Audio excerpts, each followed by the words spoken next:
অনেক সময় হয় কি যে আমাদের মাছ মাংস কোনো কিছু দিয়ে খেতে ইচ্ছা করে না, মনে হয় যে কী দিয়ে খেলে যেন আমরা একটু তৃপ্তি করে খেতে পারবো।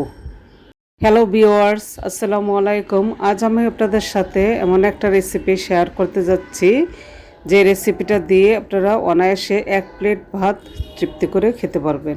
আজ আমি আপনাদের সাথে শেয়ার করতে যাচ্ছি চাপা শুটকির ভর্তা রেসিপি। রেসিপিটি শুরু করার আগে আপনাদের কাছে অনুরোধ, যারা আমার চ্যানেল নতুন এসেছেন প্লিজ একটা সাবস্ক্রাইব করে আমার পাশে থাকুন। রেসিপিটি তৈরি করার জন্য এখানে আমি 1 কাপ পরিমাণ পেঁয়াজ একটু মোটা মোটা করে কেটে নিয়েছি। এর সাথে আমি আরও নিয়ে নিচ্ছি বড় আস্ত একটা রসুন, আমি ছিলে কোয়াগুলো একটু থেতলে নিয়েছি। যেহেতু আমি চাপা শুটকির ভর্তা তৈরি করছি সে কারণে তো চাপা শুটকি লাগবে। এখানে আমি একটা পোয়া চাপা নিয়েছি। যারা পোয়া চাপার সাথে পরিচিত নন তাদেরকে দেখিয়ে দিচ্ছি, পোয়া চাপাটা কিন্তু পুটির চাপার চেয়ে অনেক বেশি টেস্ট। আর 4টা পুটির চাপা নিয়েছি। এখন আমি চাপা শুটকিগুলোকে খুব ভালো করে ধুয়ে পরিষ্কার করে নিচ্ছি। তো আমার চাপা শুটকিগুলো পরিষ্কার করা হয়ে গিয়েছে। আমি একপাশে রেখে চুলায় একটি প্যান বসিয়ে এখানে আমি 3 টেবিল চামচ পরিমাণ সয়াবিন তেল দিয়ে দিয়েছি। তেলটা যখন গরম হয়ে এসেছে এর মধ্যে দিয়ে দিয়েছি পেঁয়াজগুলো। চুলাটা মিডিয়ামে রেখে আমি পেঁয়াজগুলো ভেজে নিচ্ছি। শুটকির ভর্তাটা কিন্তু আসলে মজা হয় পেঁয়াজটা ভাজার উপরেই। আমি সামান্য পরিমাণ লবণ দিয়ে দিয়েছি, দিয়ে একটু নেড়েচেড়ে পেঁয়াজের সাথে মিক্সড করে দিচ্ছি।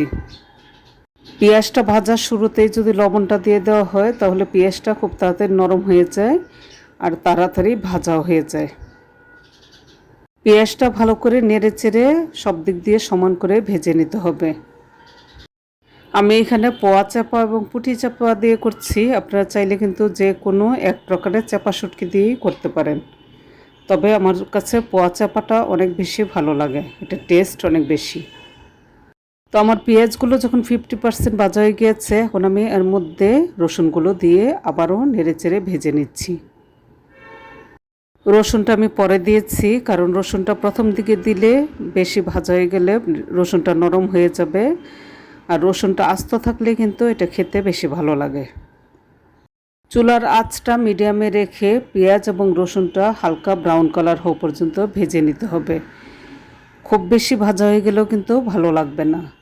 তো আমার কিন্তু পেঁয়াজ এবং রসুনটা অলরেডি ভাজা হয়ে গিয়েছে। আমি আবারও বলছি, পেঁয়াজ এবং রসুনটা ঠিকঠাক মতো ভাজা হলেই কিন্তু ভর্তাটার টেস্ট অনেক বাড়ে। তো এখন আমি এর মধ্যে দিয়ে দিয়েছি 1.5 চা চামচ লাল মরিচের গুঁড়া এবং খুব সামান্য পরিমাণ হলুদের গুঁড়া। হলুদের গুঁড়াটা খুব সামান্য পরিমাণই দেবেন। তো সামান্য পরিমাণ পানি দিয়ে আমি একটু মশলাটা কষিয়ে নিচ্ছি পেঁয়াজের সাথে। তো আমার কাছে ভর্তা মানেই হচ্ছে একটু ঝাল ঝাল হবে। তো আপনারা যে যে পরিমাণ ঝাল পছন্দ করেন ঠিক সেই পরিমাণে মরিচের গুঁড়া দিবেন। এখন কিন্তু আমি চুলাটা একদম লোতে রেখে একদমই সামান্য পরিমাণ পানি দিয়ে মশলাটা খুব ভালো করে কষিয়ে নিচ্ছি। এই ভর্তার মধ্যে কিন্তু বেশি পরিমাণ পানি দিলে এটা টেস্ট নষ্ট হয়ে যাবে, অত বেশি টেস্ট হবে না। 3-4 মিনিট মশলাটা কষিয়ে নেওয়ার পর এখন আমি এর মধ্যে চাপা শুটকিগুলো দিয়ে একটু মিক্সড করে নিচ্ছি। আমি কিন্তু এই ভর্তাটার মধ্যে আর কোনো পানি ইউজ করব না।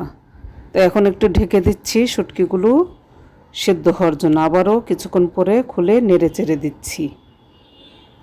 পানি বেশি দিয়ে ফেললে কিন্তু পেঁয়াজটা একদম গলে যাবে, এটা খেতে অত বেশি টেস্ট হবে না।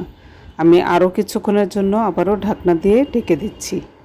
আবারও ঢাকনাটা খুলে একটু নেড়ে চেড়ে দিচ্ছি। এর মধ্যে কিন্তু শুটকিটা সিদ্ধ হয়ে পেঁয়াজের সাথে খুব ভালো করে মিক্সড হয়ে গিয়েছে। এখন ভর্তার থেকে খুব সুন্দর ফ্লেভার বেরোচ্ছে, শুটকিগুলো একদম ভালো করে সেদ্ধ হয়ে গিয়েছে। তো আমি চুলাটা একদম লোতে রেখে আরেকটু ভাজা ভাজা করে নিচ্ছি যেন পানি না থাকে। শুটকির ভর্তাটা কিন্তু আমার রান্না করা শেষ। এখন চুলাটা বন্ধ করে চুলা থেকে নামিয়ে নিচ্ছি।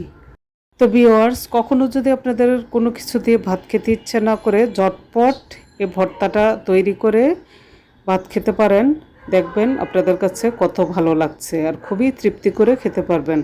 এখন আমি আপনাদেরকে সার্ভ করে দেখাচ্ছি। এই ভর্তাটা তৈরি করতে আপনাদের কাছে বড় জোর 10 থেকে 12 মিনিট সময় লাগবে। তো ভিউয়ার্স, আমার রেসিপিটা আপনাদের কাছে কেমন লেগেছে কমেন্ট করে জানাবেন। তো আমার চ্যানেলে যদি আপনারা আরও কিছু রেসিপি দেখতে চান সেক্ষেত্রেও আপনারা কমেন্ট করে জানাতে পারেন, তাহলে আমি চেষ্টা করব আপনাদের সাথে রেসিপিটি শেয়ার করার জন্য। এই ভর্তাটা কিন্তু গরম ভাত এবং পান্তা ভাতের সাথেও খেতে ভালো লাগবে। তো ভিউয়ার্স, সবাই ভালো থাকুন, সুস্থ থাকুন। সামনে আবারও নতুন নতুন রেসিপি নিয়ে হাজির হব। সে পর্যন্ত আল্লাহ হাফেজ।